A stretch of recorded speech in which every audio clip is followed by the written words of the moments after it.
revolution. Bookmarklets on standby. Log online, fan page loaded and ready. Player stats, loaded. Health check, go.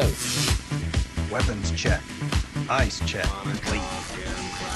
We have launched for the Informant podcast in 5, 4, 3, 2, 1. Welcome to the Informant podcast. I'm Pistol Pete from Stockholm, and I'm not. Kind of doing it. Yeah, right. We're kind of doing a day recording here instead of our normal typical evening time, which doesn't really matter to you, the listener, because you all get it at 5 o'clock on Mondays and Fridays. So I'm calling it the Breakfast Club.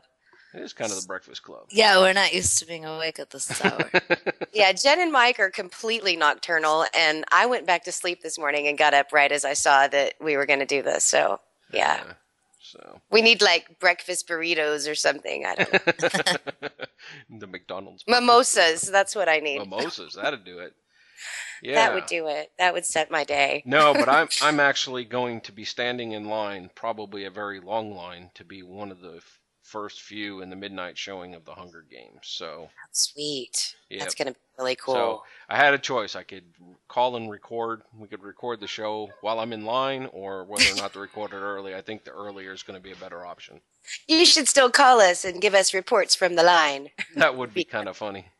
Wouldn't you it be better just to wait a week to see this movie and then you don't have to wait in the line? No, because then you have don't spoilers. understand how badly my boys are into this story. This is so. supposed to be like a really big deal, like biggest since Twilight, kind of, one of those big hype things. You'll be seeing it. Yeah, I mean, it's... I'm not going to go see it. You will. You'll be seeing it Actually, within a week. you know, I would put money on it. I think you might, from the stories and stuff like that, you might enjoy this. But that's...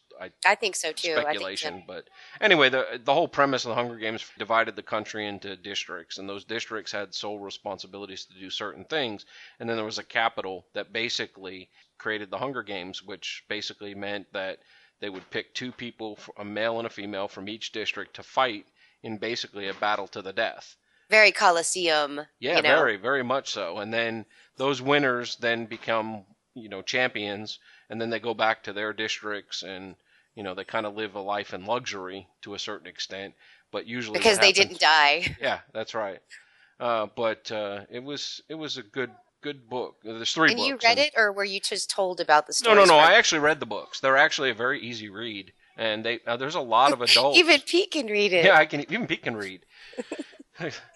Just like me reading Dr. Seuss in the Lorax. I speak for the scripts. Because the scripts have no voice. Very nice. But, somebody's gotta. Yeah, but it's a good series. There's 3 books, and it's quite an interesting story when you start digging down through it. And there's the whole love story, kind of like the Twilight thing, and all that. But something for everybody.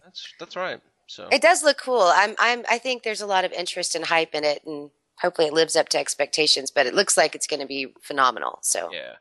And it's gotten good reviews so far. So, anyway, what's going on in the game? A lot's going on. Right, Jen?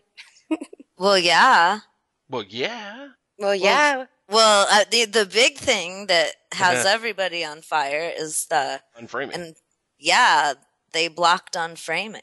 Yep, they did. So that's not a problem for me. Is that because I use the toolbar? Yep. Right. If you just use the scripts in the toolbar, you're fine. But there are reasons that people like to unframe that aren't evil. Pete knows all about it. Yeah. Explain. When they released the block on unframing, it was done specifically to try to stop the scripts out there that were running haywire against their servers. It was a deliberate attack on scripts that were misbehaving. Let's put it that way. And I started immediately asking questions over what did they attempt to really accomplish with blocking the unframing, because if scripts are misbehaving, there's lots of different ways to write scripts that don't even interact at all with the unframing part. And there's players out there that have written scripts that basically will log into Facebook, connect to Mafia Wars, and then actually do the things that they want it to do in Mafia Wars without even using an unframed script. That's so I'm kind of a little confused over what they were trying to accomplish with this. I mean, I get in premise what they were trying to accomplish, but I just don't get that the end result is that for some players, they've actually caused some grief because, like for myself, I actually like to play an Unframed Mafia Wars game because I like to only have the game up. I don't want to be distracted by, what my friend is doing, that they saw a clown on the side of the street or something like that. In that stream that comes on the right-hand side when I got to look at the... What kind of friends do you have? I'm just saying. The stalker bar. The stalker bar, yeah.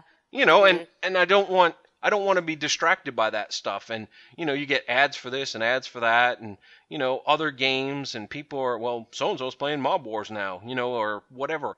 And I don't... Or, oh my God, Mike Nestor's playing Farmville again? Yeah, and I don't want to be bothered by that. And because, by nature, I may be inclined to click some of those things and get distracted. So I usually play Unframed. Well, there's also some scripts that look a lot better in an unframed environment, the checklist being one of them, which has nothing to do with any excessive load on their servers or any excessive activity or anything like that. And now it's basically somewhat crippled because they disabled the unframing. Well, the other thing I turned around and kind of, shot back was that putting something like that in place is only a temporary stopgap, maybe for a day. You got players out there that their life's effort is to do whatever it is they want to do, and they're going to find a solution and a workaround to it. So you're really not accomplishing a tremendous amount. I think if they're really truly trying to stop those that are offensive, they should be able to see that in their statistics. Deal with the individual players, don't punish the whole entire community. Then the other thing is, then get the word out there about exactly the problem you're facing, and what it is that's causing issues that people are doing, and then give them a chance to police themselves. Mm-hmm. And if they choose not to police themselves, then ding them. And if that means banned accounts and it means banned for a certain amount of time and whatever else, they should be 24-hour shutdown. I mean, whatever, but they should be able to figure out that, which accounts are causing the most stress on their servers and deal with them accordingly. I don't like the blanket approach of punishing everybody because of a few, people that are basically, causing the grief.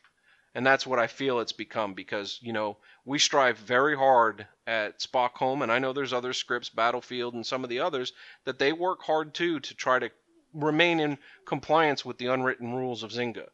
And, in compliance with the unwritten rules of Zynga. That's exactly what it amounts to. And so, the idea that, we're trying hard to play nice, and you got some others out there that are not, well, punish those. Don't punish the entire community. So I don't know what'll come of it. There's actually a solution to unframe for Firefox users. I imagine it won't be long before there's something similar for, Chrome users. So they really, like I said, they just kind of created a minor temporary stopgap. Most of our scripts, if you're running the toolbar and running a framed environment anyway, so you'd still be able to run, your stats history, your inventory group, all those things would run in a framed environment. So they're not stopping scripts. They're just stopping those that would have only behaved or been able to function in an unframed environment, which is not every one of them. Mm-hmm. So, I have a question. Yeah. Well, I know that we keep hearing server load and server requests on the servers, and a lot of people have pointed out that, manually fighting is faster and puts in more requests. And if they're having such server problems, why can't they just add more servers? Well, they can, and I contradict your statement that the server load caused by a human is faster than what can be done with a script. Okay, yeah, I don't know about that stuff. So we said that players can play pretty fast, and even with auto mouse, super fast mouses and all this other stuff, they can certainly play pretty fast. But when in reality, you cannot play faster than a script because you're going to have delays between if you're playing truly as a manual player, you're going to have delays in between your fight requests. You may play hard against one person, but then you sort of have a pause until you pick up your next target, and you got to wait for the screen to load in order to do it. So there's delays built into the game to support, to deal with that. Now, you take a script that is written badly or intentionally bad to be the fastest, and I'm putting quotes around, my head here and my fingers. Air quotes. Yeah, air quotes. If you're trying to make this the fastest fighter script out there, then you could do that, and that's going to cause more load on the servers. Right. And that's going to interfere with my game because I won't be able to fight normally because of all the loading and all that. Right. So, I hope that they come up with less of a draconian approach to trying to patch the problems. But I understand, too. I mean, I fully appreciate the dilemma they're in where, they've got to keep the game itself functioning for the majority of players. And even if putting a stopgap in place only works for 24 hours, that might be enough to cause some, load relief for them. But I speculate, and I'd be really curious, and I'll never get the numbers to know, but I'd be really curious if what they did really made a tremendous amount of difference to those people that were being abusive anyway. Mm-hmm. And I think those people know who they are because we always get asked, oh, I'm just doing this. Am I doing something wrong? And my rule of thumb has always been, if you have to ask, then you're probably okay. Right. If you're like loading 27 windows with 27, assassinators or whatever running, you're doing something wrong and you probably know it. Right. you oughta. If you're up in the setting, now the thing that I like about the Assassinator and like Battlefield is you can't make them go faster. Right. And there's some other scripts out there and scripts that people are paying for that don't have that. Well, Stop in it. And the other is that we have a problem as a organization, if you will, Stockholm and the guy that does Battlefield and so on, just to name a couple, because we could write a script that is in full compliance with Zynga, and if somebody goes and gets our script and goes and modifies it, and basically mods our script, they could speed up timers and things like that we've left as defaults to prevent that. And that's one of the things I understand is that there's some lingering versions of Brawler that have been souped up, if you will, and that's in part what's causing the issue. I thought it was completely gone. I didn't even know it was still around at all. No, and when Aaron wrote Brawler, he kind of followed the same mentality of us. A 1 second timer between requests was a reasonable amount of time. So the best you're ever doing is 1 attack per second, which is well within the compliance of what Zynga was asking of us with the 3 attacks per second, when they first made comment that they were going to have to do something about it.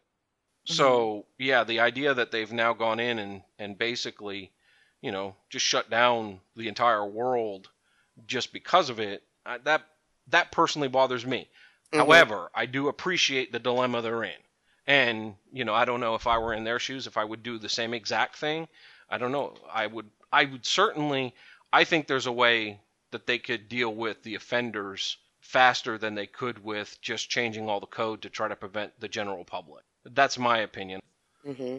But anyway, so that's kind of it. So there's another little tidbit, and we have this available in the backup version of the Assassinator, speaking of fighting. Zynga added at some point, which we weren't aware when, a timer in the heal request that tells you when you can heal next. Well, the importance of this They did that along... Oh, sorry. Okay. Well, it's actually in the request that comes back to us. It was never there before. Oh, okay. I see what you're saying. So I'm sorry. What it amounts to is now we could actually effectively say when a request comes back, we can say, hold this timer for healing until 30 seconds pass or 28 seconds or whatever else. And the end result of this is, and this is kind of one of these things that if they do it, it actually helps us make less calls against their server, is we could say, well, don't even attempt another heal request until that 30 seconds has passed or that 28 seconds has passed, because making it any sooner than that is only going to make a request come back and tell you it's now 10 seconds. So, the idea of putting that in place actually makes life for us better, because, we're making something that's a little bit more informative to the player, for one, but it also at the same time makes the game itself cause less requests against the server. Which is good for them, so. Yeah. Maybe they did that on purpose so that you guys would do that.